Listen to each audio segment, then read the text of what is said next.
लोकसभा चुनाव की सियासी तपिश के बीच बिहार का मुस्लिम बहुल सीमांचल क्षेत्र राजनीतिक दलों के लिए सियासी प्रयोगशाला का केंद्र बन चुका है।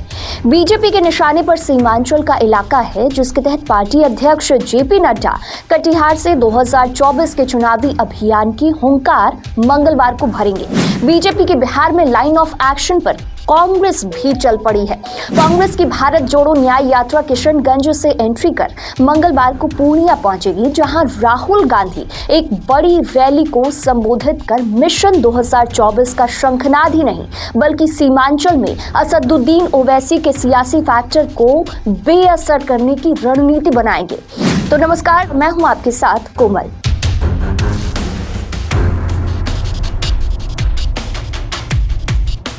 कांग्रेस नेता राहुल गांधी की भारत जोड़ो न्याय यात्रा 29 जनवरी को किशनगंज के रास्ते बिहार में दाखिल हुई। कांग्रेस की यात्रा मंगलवार को सीमांचल के पूर्णिया पहुंच रही है, जहां राहुल गांधी एक विशाल रैली को संबोधित करेंगे और लोकसभा चुनाव के प्रचार अभियान की भी शुरुआत करेंगे। जेडीयू प्रमुख नीतीश कुमार के महागठबंधन से अलग होने के बाद राहुल गांधी की पहली ये रैली है। वहीं बीजेपी के अध्यक्ष जेपी नड्डा मंगलवार को बिहार के कटिहार में एक बड़ी जनसभा को संबोधित करेंगे। जेपी नड्डा का यह दौरा और रैली कई मायनों में अहम माना जा रहा है। कांग्रेस और बीजेपी दोनों की नजर सीमांचल के इलाके को साधने की है।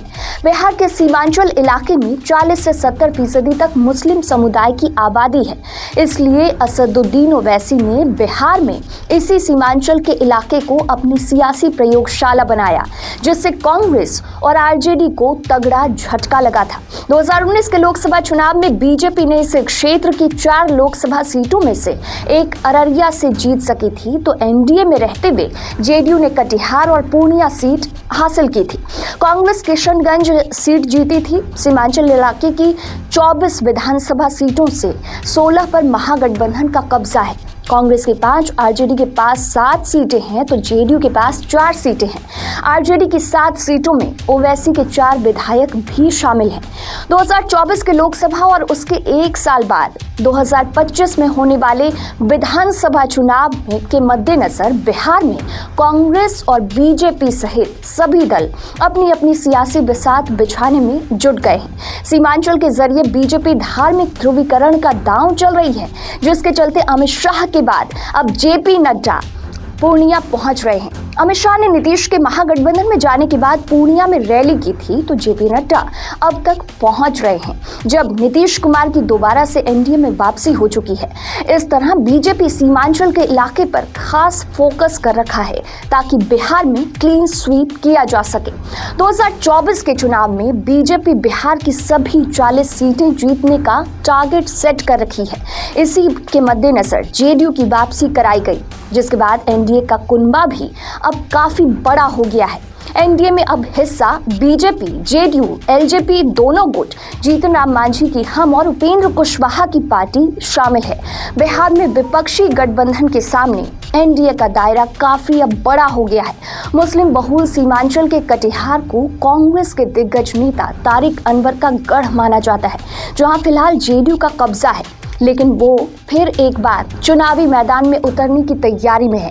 बीजेपी अध्यक्ष जेपी नड्डा कटिहार से चुनावी अभियान का आगाज कर बिहार में 2024 का शंखनाद करेंगे। असदुद्दीन ओवैसी की पार्टी दोबारा से सीमांचल में सक्रिय है, तो कांग्रेस की नजर भी इसी इलाके पर है। इसलिए राहुल गांधी ने अपनी यात्रा में ज्यादा समय सीमांचल में ही गुजारने की कोशिश की है। कांग्रेस पिछले लोकसभा चुनाव में एकमात्र सीट किशनगंज ही जीती थी। 2019 के लोकसभा चुनाव में कांग्रेस उम्मीदवार मोहम्मद जावेद ने जेडीयू के महमूद अशरफ को लगभग 34,000 मतों से परास्त किया था। इस सीट पर 1967 को छोड़कर हर लोकसभा में मुस्लिम उम्मीदवार ही जीतते रहे हैं। कटिहार लोकसभा भी कांग्रेस के एजेंडे में है। इस क्षेत्र से कांग्रेस के दिग्गज नेता तारिक अनवर ने कई बार जीत दर्ज की है। तारिक अनवर 1980, 1996, 1998 और 2014 में कटिहार से जीत दर्ज किए थे। कांग्रेस 2024 के चुनाव में बिहार की जिन सीटों पर चुनाव लड़ने का प्लान बना रही है, उसमें सीमांचल की 4 में 3 लोकसभा सीटें हैं। ऐसे में राहुल गांधी की यात्रा और पूर्णिया रैली काफी अहम मानी जा रही है।